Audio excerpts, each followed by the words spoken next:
अध्याय 10 university of Hamburg obsession compulsion inventory screening form. OCD की पहचान के लिए स्क्रीनिंग क्वेश्चन है। ये चैप्टर बाकी चैप्टर्स से अलग है। यहाँ किताब कोई नया ट्रीटमेंट प्रिंसिपल नहीं समझाती, बल्कि एक स्क्रीनिंग फॉर्म देती है जिससे व्यक्ति अपने अंदर मौजूद ऑब्सेसिव थॉट्स और कंपल्सिव बिहेवियर्स के पैटर्न्स को पहचान सके। ग्रेटर दैन महत्वपूर्ण, यह एक पुराना स्क्रीनिंग क्वेश्चनेयर है। इसका स्कोर अपने आप ओसीडी का डायग्नोसिस नहीं करता। डायग्नोसिस के लिए क्वालिफाइड मेंटल हेल्थ प्रोफेशनल की असेसमेंट जरूरी होती है। 1. क्वेश्चनेयर में क्या पूछा जाता है? इस फॉर्म में कुल 27 ट्रू फॉल्स क्वेश्चंस हैं। इनमें अलग अलग प्रकार के ओसीडी सिम्टम्स शामिल हैं, जैसे कंटामिनेशन, क्या आपको किसी एनिमल या डर्टी ऑब्जेक्ट के बहुत करीब आने के बाद हाथ धोने की जरूरत महसूस होती है? क्या न्यूज़पेपर पढ़ने के बाद हाथ धोते हैं? क्या पब्लिक सीट पर बैठने से पहले उसकी क्लेनलीनेस चेक करते हैं? 2. परफेक्शन, जस्ट राइट, कुछ क्वेश्चंस ऐसे हैं जिनमें व्यक्ति टेबल क्लॉथ या रग को बार बार रिपोजिशन करता है, बुक्स, मैगजीन्स के डॉग ईयर्स ठीक करता है, डेस्क या कबर्ड की चीजें रिपीटेडली अरेंज करता है, न्यूज़पेपर को बिल्कुल ओरिजिनल तरीके से फोल्ड करता है। यह उस तरह के सिम्टम्स को पकड़ता है जहां चीजें ठीक या परफेक्ट महसूस होना जरूरी लगता है। 3. मेंटल ऑब्सेशंस क्वेश्चनेयर केवल विजिबल कंपल्शंस नहीं देखता।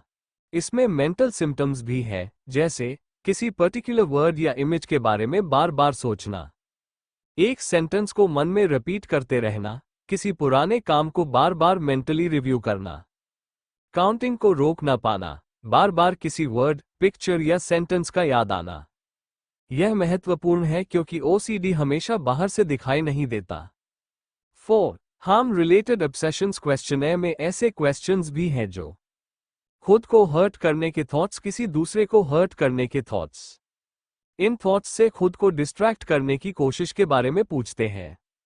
यहां फिर वही बात महत्वपूर्ण है, इंट्रूसिव थॉट का होना अपने आप में इंटेंशन या एक्शन का प्रमाण नहीं है। क्वेश्चनेयर केवल ये देख रहा है कि इस तरह के ऑब्सेसिव एक्सपीरियंसेस मौजूद हैं या नहीं। 5. चेकिंग कंपल्शंस, किताब चेकिंग को भी अलग अलग क्वेश्चंस के माध्यम से देखती है।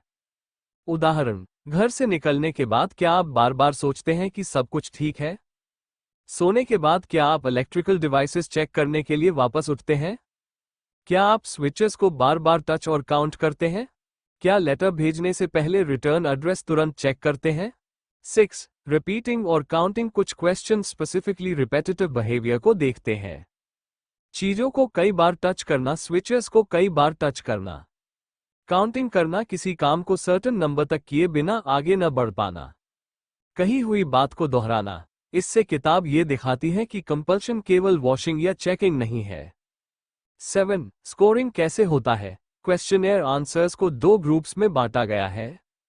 A. Obsessions questions 3, 4, 5, 6, 7, 8, 9, 10, 13, 14, 15, 16, 22 और 23। इनमें जितने ट्रू आंसर्स हैं उनका टोटल ऑब्सेशंस को माना जाता है।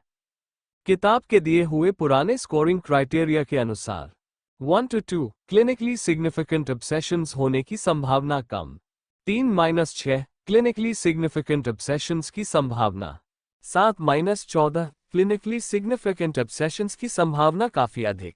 8. कंपल्शन स्कोर दूसरे ग्रुप में क्वेश्चंस 1, 2, 11, 12, 17, 18, 19, 20, 21, 24, 25, 26 और 27 शामिल है। इनमें ट्रू आंसर्स का टोटल कंपल्शन स्कोर माना जाता है।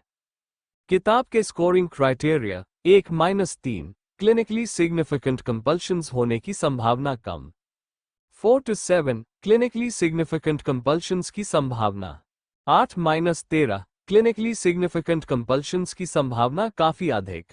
9. इस चैप्टर का असली उद्देश्य ये क्वेश्चनेयर केवल ये पूछने के लिए नहीं है क्या मुझे ओसीडी है, बल्कि इससे व्यक्ति को ये देखने में मदद मिल सकती है मेरे ओसीडी सिम्टम्स किस प्रकार के हैं। उदाहरण के लिए किसी व्यक्ति में कंटामिनेशन जोड़ वॉशिंग, दूसरे में चेकिंग जोड़ रीअश्योरेंस और तीसरे में मेंटल रेपिटेशन जोड़ काउंटिंग हो सकता है। यानी ओसीडी का कंटेंट और पैटर्न अलग अलग लोगों में अलग हो सकता है। 10. चैप्टर 10 को 4 स्टेप्स से जोड़कर देखो। अगर क्वेश्चन ए में कोई सिम्टम मिलता है तो किताब के पहले चैप्टर्स में सीखे 4 स्टेप्स उसी सिम्टम पर लागू किए जा सकते हैं। रिलेबल, यह ऑब्सेशन कंपल्शन है। रीएट्रिब्यूट, ये ओसीडी का फॉल्स मैसेज है। रीफोकस, मैं कंपल्सिव रिस्पॉन्स के बजाय दूसरा बिहेवियर चुनूंगा। रिवैल्यू, इस सिम्टम को मेरी जिंदगी पर कंट्रोल करने का अधिकार नहीं है। किताब के अगले हिस्से में यही 4 स्टेप मेथड एक प्रैक्टिकल सेल्फ ट्रीटमेंट मैनुअल के रूप में फिर से व्यवस्थित करके दिया गया है। चैप्टर 10 की मुख्य सीख 1, ओसीडी केवल एक तरह का डिसऑर्डर नहीं दिखता, इसके कई अलग अलग पैटर्न्स हो सकते हैं। 2, ऑब्सेशंस मेंटल हो सकते हैं और कंपल्शंस विजिबल या मेंटल दोनों हो सकते हैं। 3, स्क्रीनिंग क्वेश्चनर व्यक्ति को अपने सिम्टम्स पहचानने में मदद कर सकता है। 4, स्कोर डायग्नोसिस नहीं है। 5, असली उद्देश्य सिम्टम्स को पहचानना है ताकि 4 स्टेप्स को सही जगह लागू किया जा सके। एक महत्वपूर्ण बात, चैप्टर 10 के बाद किताब का अगला हिस्सा वास्तव में बहुत उपयोगी है।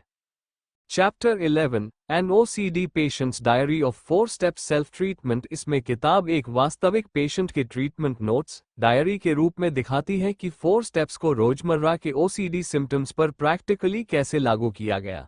इसमें रिलेबल, रीएट्रिब्यूट, रीफोकस, रिवैल्यू को बहुत कॉम्पैक्ट प्रैक्टिकल फॉर्मेट में देखा जा सकता है।